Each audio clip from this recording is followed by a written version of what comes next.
Est-ce que vous voulez vous réjouir de vous-même? Arrêtez de comparer et de rivaliser et restez avec moi aujourd'hui et apprenez comment faire ça.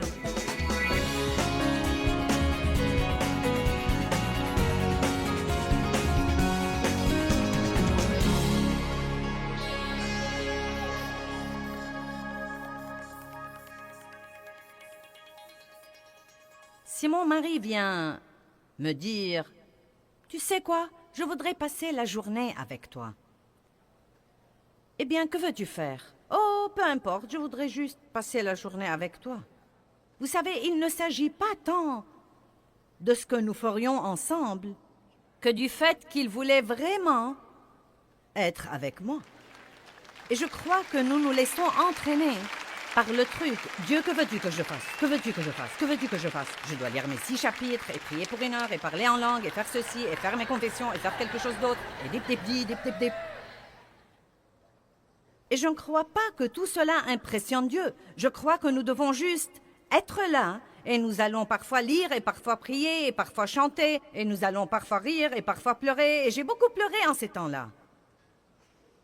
Mais écoutez, croyez-moi, si vous prenez une partie de votre temps et que vous la consacrez pour être avec Dieu, être avec Dieu, et si vous prenez délibérément le temps pendant ce temps pour recevoir, très souvent quand nous entrons dans notre temps avec Dieu, nous essayons de lui donner. Il n'a pas besoin de ce que vous avez, à part votre adoration. Dites-lui donc, Dieu, j'ai besoin de toi. Je reçois le pardon de mes péchés. Beaucoup de fois, nous demandons des trucs et nous ne prenons jamais le temps de les recevoir. Oh Dieu, pardonne-moi s'il te plaît. Dieu, pardonne-moi, pardonne-moi. Pourquoi ne pas prendre le temps pour dire « Je reçois ton pardon. Je reçois ta miséricorde. Je reçois ta grâce et je reçois ta force pour faire tout ce que je dois faire aujourd'hui. Je les reçois de toi. » De toute façon, quoi que vous vouliez comprendre de ça, j'ai senti que Dieu m'a dit de vous dire que vous devez prendre le temps de vous guérir. Vous devez prendre le temps de vous guérir et de vous rétablir. Vous devez recevoir une révélation sur l'amour de Dieu. Vous devez laisser Dieu vous sécuriser quant à qui vous êtes en lui avant d'aller dans le monde et avant d'être en but au tir de nouveau. Amen? Écoutez-moi bien. Saul lançait des projectiles à David. Et les Sauls de ce monde nous lancent toujours des projectiles aujourd'hui. Vous ne pouvez pas vivre dans le monde et ne pas recevoir de projectiles. Vous devez apprendre à être assez fort pour ne pas être dévasté par ce genre de trucs. Amen? Donc, pensez à un patient. Je pensais à quelqu'un qui a eu un accident grave. Et si vous êtes dans le monde depuis quelque temps, cela ressemble plutôt à ça. Vous sentez que vous avez eu un accident grave. Mettons que l'ambulance vienne vous prendre et qu'on vous mette aux soins intensifs. Personne ne s'attend à ce que vous fassiez quoi que ce soit. On veut que vous soyez aussi immobile que possible et on vous accroche toutes sortes imaginables de tuyaux. Et vous êtes juste couché là. Et en fait, plus vous essayez de bouger, plus on va vous dire restez immobile.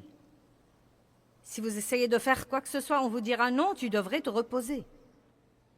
Je crois parfois que le diable nous crie toujours dans les oreilles « Eh bien, que vas-tu faire? Que vas-tu faire? Que vas-tu faire? Que vas-tu faire ?»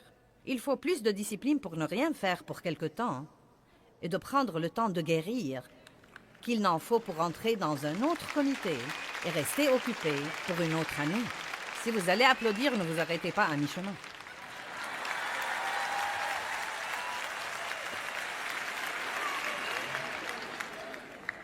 J'ai pris plus de temps que je ne le voulais pour dire tout ça.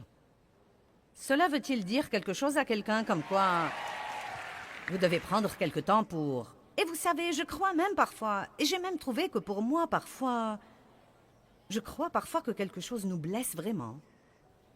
Et parce que nous sommes des gens de foi, vous savez, nous n'aimons même pas admettre que ça nous a blessés. Oh, je suis très bien, le Seigneur soit loué. Et vous essayez de feindre et vous vous y habituez vraiment.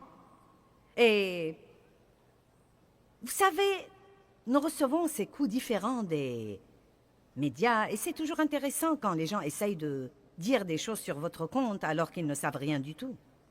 Et ce n'est pas facile, ça fait mal. Mais quand ça vous arrive plusieurs fois, cela devient un peu plus facile. Mais écoutez-moi, La dernière fois que ceci m'est arrivé, j'ai pensé « Oh, je suis très bien, je suis très bien. » Et vous savez quoi? 3 mois plus tard, j'ai compris que je n'étais pas très bien. Ça m'avait blessée. Et j'avais besoin de prendre du temps pour laisser Dieu lui-même et peut-être même l'amour d'autres personnes de me ramener à une attitude où je me sentirais vraiment forte de nouveau. Donc vous devez parfois prendre ce temps-là. Si quelque chose vous a blessé, même si c'est quelque chose qui ne se reproduira pas, vous savez, vous devez l'avouer à Dieu et prendre le temps d'avoir la guérison et le rétablissement dont vous avez besoin. Sinon, vous passerez votre vie blessé et saignant. Et si vous êtes comme ça, vous finirez par blesser les autres. Car les gens qui souffrent font souffrir les gens. Prenez donc le temps dont vous avez besoin pour vous guérir. Maintenant, nous croyons que la joie vient d'avoir ce que nous voulons quand nous le voulons. Si seulement je pouvais avoir ce que je veux, tout de suite, parce que nous le voulons toujours maintenant. Y a-t-il quelqu'un ici qui espère que son exaucement viendra maintenant? Maintenant. Maintenant. Je le veux. Si je pouvais l'avoir maintenant, je serais heureuse. Ce qui gêne dans cette théorie est que l'exaucement ne viendra pas maintenant et ne sera même pas exactement ce que nous avons espéré qu'il sera. Et nous devons croire que Dieu a un meilleur plan et une meilleure idée que nous. Si avoir ce que vous voulez chaque fois que vous le voulez et quand vous le voulez rend les gens heureux, pourquoi donc les gens les plus riches et les gens les plus célèbres au monde ont-ils tellement de problèmes? Pas tous, bien sûr, mais beaucoup de gens dont vous pensez. Non, mais ils ont tout. Le taux de suicide le plus élevé est parmi cette catégorie de gens. Donc cela en soi prouve que ce n'est pas ce que vous avez autour de vous qui vous rend heureux, mais c'est ce qui se passe au-dedans de vous qui vous rend heureux. Voilà la différence.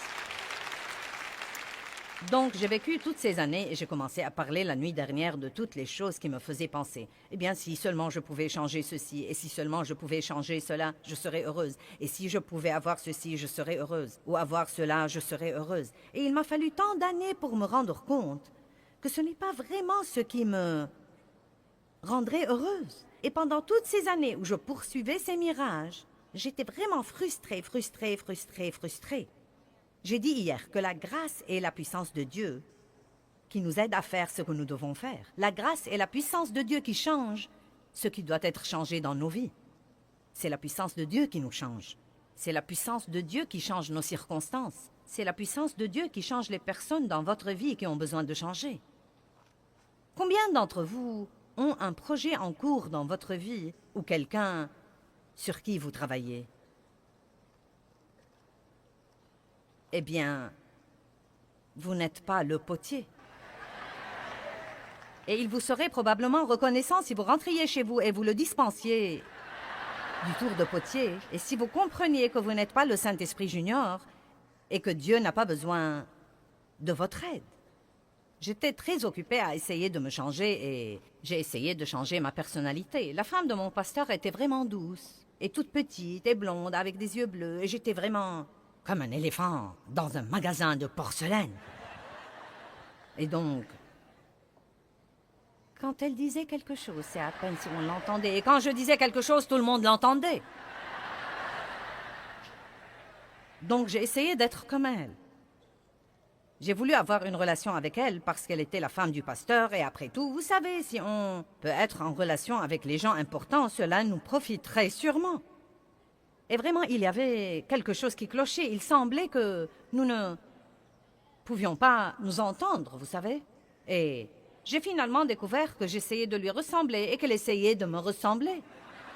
Le diable l'avait convaincue qu'elle était effacée et mollasse et faible et qu'elle devait être plus hardie et plus agressive et plus directe. Et il m'a convaincue que j'étais une grande gueule et odieuse et que je devais être douce et gentille comme elle. Et je me demande combien de gens au monde essayent d'avoir des relations, mais ils ne sont pas leur vrai moi. Ils ont les yeux sur quelqu'un d'autre et souhaitent être comme cette autre personne. Et ils sont loin de se douter que cette personne a les mêmes sentiments. Je suis heureuse de pouvoir aller déjeuner avec Darlene aujourd'hui sans vouloir être comme elle et être heureuse d'être moi. Mais il y a eu une époque où je n'étais pas du tout comme ça.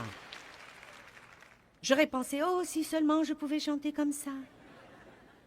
Si seulement j'avais des cheveux blonds, si seulement je pouvais porter une robe sur mon jean, être superbe là-dedans. J'y ai pensé ce matin quand elle était là. Je l'ai vue porter ce qui a l'air d'être une paire de rideaux de fenêtre et ça lui allait à merveille. Non, mais elle peut enfiler n'importe quoi et mettre une ceinture dessus et... la descendre jusque-là et mettre une paire de bottes et rejeter ses cheveux en arrière et sortir et être superbe. Pas moi, mince alors. Je dois travailler là-dessus.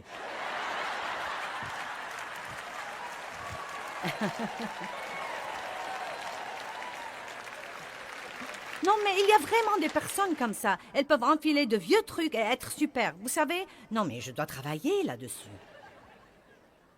La liberté, c'est quand vous n'êtes plus obligé de vous comparer à quelqu'un d'autre désormais. Savez-vous que la liberté est quand vous pouvez juste être vous-même et savoir que Dieu vous aime pour vous et qu'il vous aime inconditionnellement et qu'il ne vous aidera jamais à être quelqu'un d'autre. Il ne veut pas que vous soyez quelqu'un d'autre. Il veut que vous soyez le précieux vous qu'il vous a créé pour être. Vous ne devez pas comparer. Vous ne devez pas rivaliser. En fait, plus vous faites ça, plus vous serez frustré. Parce que Dieu s'opposera à vous. Il vous résistera. Et Dieu lui-même vous frustrera. Car je crois que c'est insultant pour Dieu qui s'est ingénié avec amour à nous former, selon le psaume 139, dans le ventre de nos mères, de sa propre main, soigneusement, dit la Bible, et merveilleusement, comme s'il brodait une belle œuvre d'art. Et ensuite, il a regardé tout ce qu'il a créé, dit la Genèse, et il a dit que c'était bon. C'est bon, tout ce qu'il crée est vraiment bon. Puisqu'il vous a créé, vous êtes bon. Et vous êtes unique. Et il ne veut pas que vous essayiez d'être quelqu'un d'autre. Maintenant, je ne dis pas que les gens ne peuvent pas être un exemple pour nous. Ils peuvent être un exemple, mais ils ne peuvent pas être un modèle. Ils ne peuvent pas être le modèle selon lequel nous vivons et nous croyons que c'est comme ça que nous devons être. Amen. Je n'aimais pas mes dons et mes talents. Je n'ai jamais été douée pour les travaux manuels. Non, mais vous savez, je ne veux pas vous choquer, mais je suis comme... Je ne m'intéresse pas à la cuisine ou... Vous savez, à rien de tout ça. Vous savez, c'est comme... Non, mais Darlene m'a dit un jour, « Est-ce que tu aimes cuisiner quand tu as du temps libre ?» Je lui ai dit non. Tu te souviens? Mais elle aime ça. Non, mais elle adore ça, vraiment. Non, mais comme... J'étais avec Martin l'autre jour et il m'a dit qu'il allait venir avec sa famille passer 2 semaines chez nous. Et j'ai compté les personnes qui seront dans une même maison. C'est comme... Combien? Il y a 6 enfants et leurs parents. Ça fait 8 et ensuite vous avez vous et Marc. Et 3. Donc ça fait 5 et 8. Ça fait 13 personnes dans une même maison pour 2 semaines. Il n'y a pas moyen que je fasse ça. Non mais je peux vous mettre dans un bel hôtel, mais vous n'allez pas loger chez moi. Vous feriez bien de passer un soir dîner chez moi.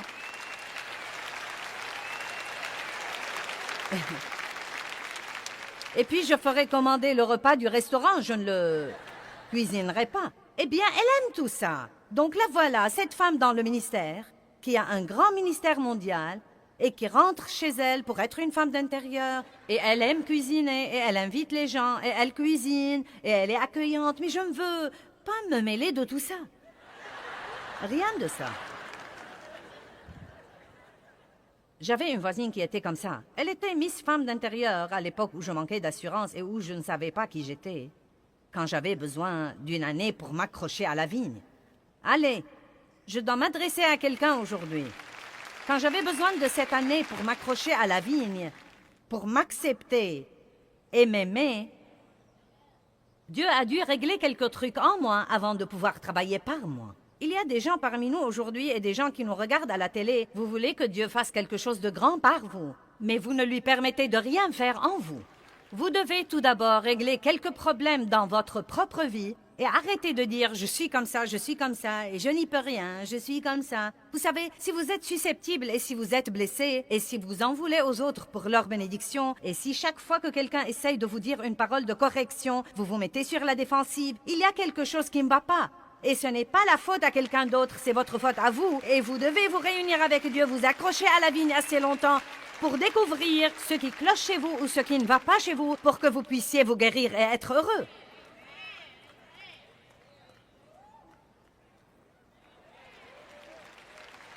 Alléluia. Vous connaissez l'histoire de la culture des tomates et je ne vais pas vous raconter à nouveau tout ça aujourd'hui, mais ma voisine savait tout faire. Elle cuisinait, et cousait, et chantait, et jouait de la guitare. Et tondait le gazon. Je ne savais même pas mettre la tondeuse en marche. Et donc, elle m'a persuadée de jardiner et de prendre des leçons de couture pour coudre les vêtements de ma famille parce qu'elle cousait les vêtements de la sienne. Et je détestais cette fichue machine à coudre.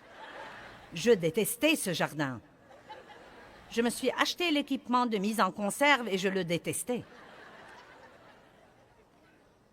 Nous avons jardiné et cultivé des tomates, j'avais mon équipement de mise en conserve et les tomates mûrissaient. C'était le jour de la cueillette des tomates et j'ai regardé par la fenêtre ce matin-là où nous allons cueillir les tomates et les mettre en conserve et être dans la cuisine, essuyer toute la journée et être malheureuse. Mais nous aurions au moins nos tomates à regarder. Je me suis dirigée vers le jardin et un essaim d'insectes était passé par là et avait creusé de grands trous dans toutes mes tomates.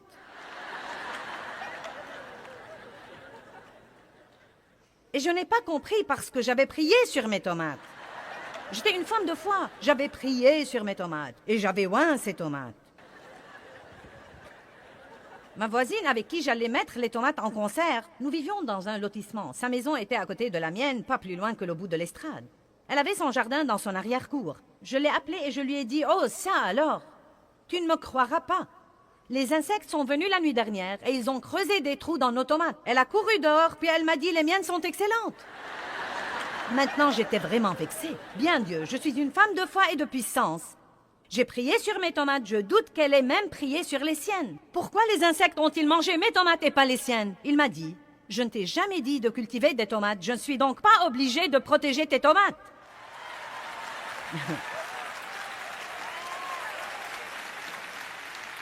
Certains d'entre vous sont vexés car le diable a mangé vos tomates et Dieu ne les a pas protégées parce qu'il ne vous a jamais dit de cultiver des tomates pour commencer. Et si vous êtes intelligent, vous ne devez pas rester dans le royaume des tomates. Allez, quelqu'un comprend quelque chose, je peux voir ça. Eh bien, je ne comprends pas pourquoi ça ne marche pas. Je ne comprends vraiment pas. Je fais de gros efforts, j'essaye vraiment, j'essaye. Et rien de ce que je fais ne marche. Oh, allez vous accrocher à la vigne pour un an. Et arrêtez d'essayer de faire ce que font tous les autres. Quelqu'un passe par l'église et dit qu'on est censé lire toute la Bible tous les ans. Donc maintenant, vous êtes en sueur tous les matins pour lire 8 chapitres de la Bible et pouvoir les cocher sur votre calendrier. Et Dieu ne vous a même pas oint pour ça. Écoutez-moi, parfois je dois toujours regarder la première page de la Bible et la table des matières pour trouver un chapitre particulier. Et je suis une enseignante de Bible internationale. Je suis désolée de vous faire redescendre sur Terre. Je sais que je devrais pouvoir les mémoriser et les citer et faire tous ces trucs-là, mais... Oh, eh bien! Me voilà! Mais il paraît que ça marche d'une façon ou d'une autre. Dieu fait quelque chose. Amen? Dave peut toujours se les rappeler parce qu'il les a appris à l'école primaire. Je n'ai rien appris à l'école primaire sinon à détester les gens.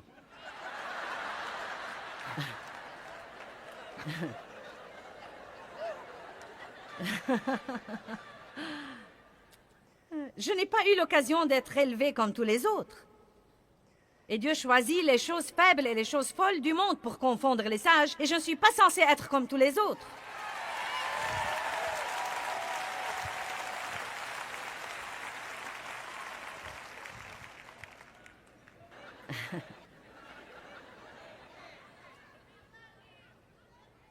Recevez la grâce d'être vraiment qui vous êtes. Abandonnez tous ces trucs. Jouissez de votre vie, mais vous n'allez pas jouir de votre vie si vous ne vous aimez pas. Vous devez commencer par vous aimer vous-même. Et cela veut dire ne plus regarder ce que tous les autres savent faire et vouloir le faire vous-même. Je me suis armée de patience et j'ai cousu 2 choses à mon mari. Je lui ai cousu un short et une chemise. Vous vous rappelez de l'époque où le stretch était à la mode et savez-vous ce qu'était étendre et coudre? Cela trahit notre âge, mais c'était ce tissu extensible et on prenait des leçons d'étendre et de coudre et les vêtements avaient des passepoils, vous savez, et donc C'est devenu comme une mode. Et alors, j'ai cousu à Dave un short noir avec un passepoil gris. Et quand j'ai fini, je vous dis la vérité, la poche était plus longue que la jambe.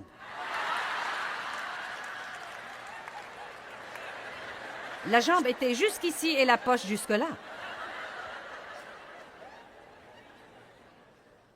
Ensuite, un jour, j'ai hurlé la manche de sa chemise et je l'ai hurlé d'en haut au lieu d'en bas. Et j'ai dû m'asseoir au sous-sol avec ce petit truc pour le défaire. Et ce que je voulais faire était chasser les démons.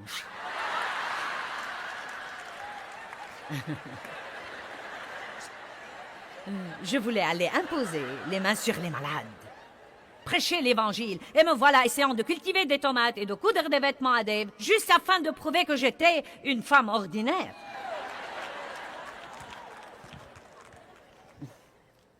Vous savez quoi, je suis la femme la plus ordinaire qui soit, parce que je suis ce que Dieu veut que je sois, et tout ce que je dois être dans la vie, et ce qu'il veut lui-même que je sois.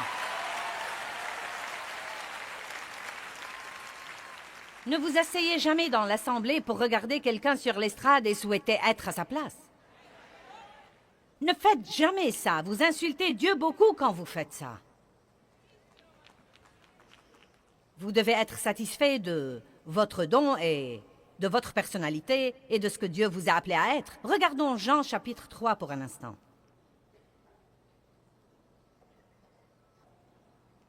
Le verset 23 dit « Jean baptisait à Hénon, près de Salim, où les eaux sont abondantes et les gens venaient à lui et se faisaient baptiser.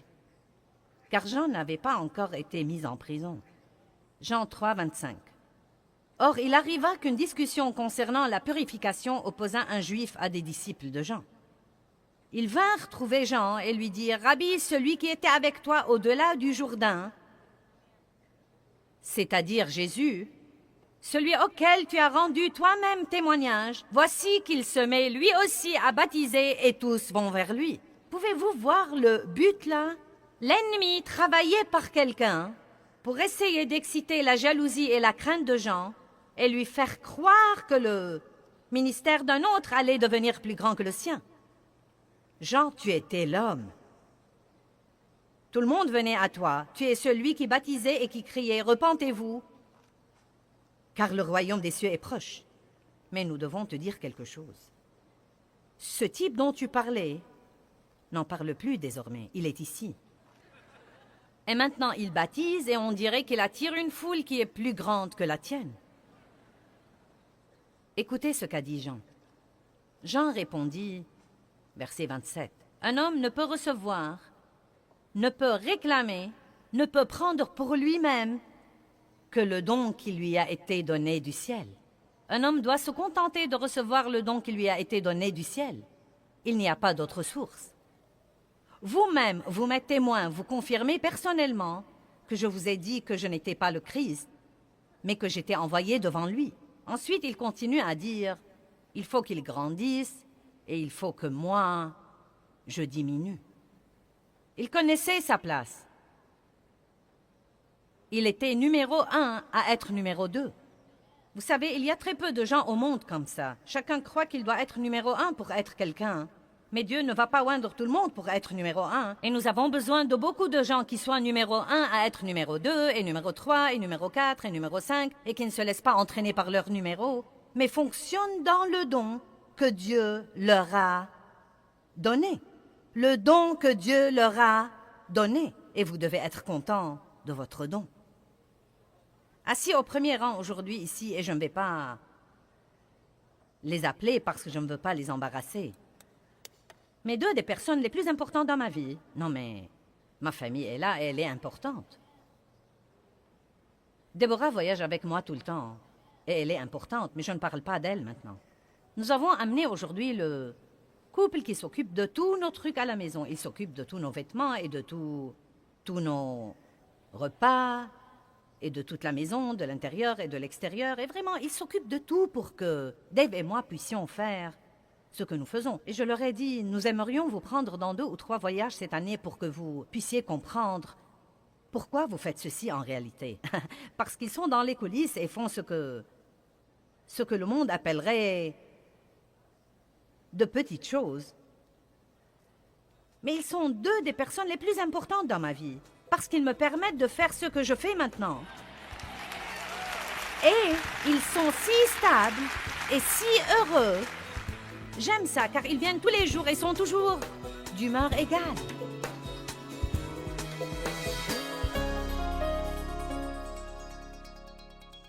Eh bien, je veux personnellement vous encourager à vous réjouir de qui vous êtes. Comprenez que Dieu a fait de vous quelqu'un de spécial et célébrez vous.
Tôi xa quê